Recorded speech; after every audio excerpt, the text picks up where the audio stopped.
It looks so nice. ரெண்டு பேரும் கை பிடிச்சிட்டு கொஞ்ச நேரம் ஒருத்தரோட ஒருத்தர் பேச போகிறோம். ஏன்னா you have to ask your husband, ask your wife, have I made you happy? உன்னை நான் சந்தோஷமாக வச்சுருக்கேனா? ரெண்டாவது கேள்வி, நான் உன்னை சந்தோஷப்படுத்துறதுக்கு நான் என்ன செய்யணும்? என்ன நீ எதிர்பார்க்குற? நான் என்ன உனக்கு செய்யணும்னு எனக்கு சொல்லு. I want you to just focus on your wife on your husband. அவ்வளோதான். ரெண்டு பேரும் கைப்பிடிச்சு ஒருத்தரை பார்த்து ரெண்டு கேள்வி. முதலாவது, நான் உன்னை சந்தோஷப்படுத்தியிருக்கேனா? அம்மா, நான் உன்னை சந்தோஷப்படுத்தியிருக்கேனா?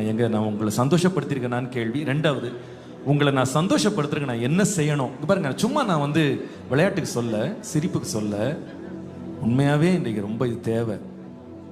நல்லா கவனிங்க, ரொம்ப தேவை இது. அதாவது பாஸ்டர் மைக்கேல் பேசின மாதிரி, அவங்களுக்கு என்ன குறை?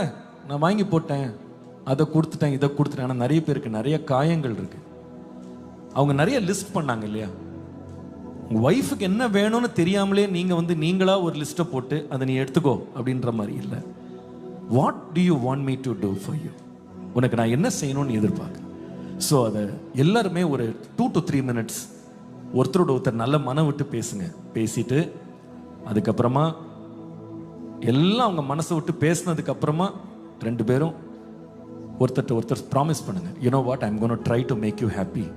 உன்னை நான் இன்னிலிருந்து நான் சந்தோஷப்படுத்த நான் என்னால் என்ன முடியுமோ நான் செய்கிறேன். I will do this for you அப்படின்னு ஒரு 2 வார்த்தை சொல்லுங்க. அதுக்கப்புறமா 2 பேர் சேர்ந்து நம்ம கடைசியில் ஜெபம் பண்ண போகிறோம். சரியா? செய்யலாமா? Let's do it. Come on.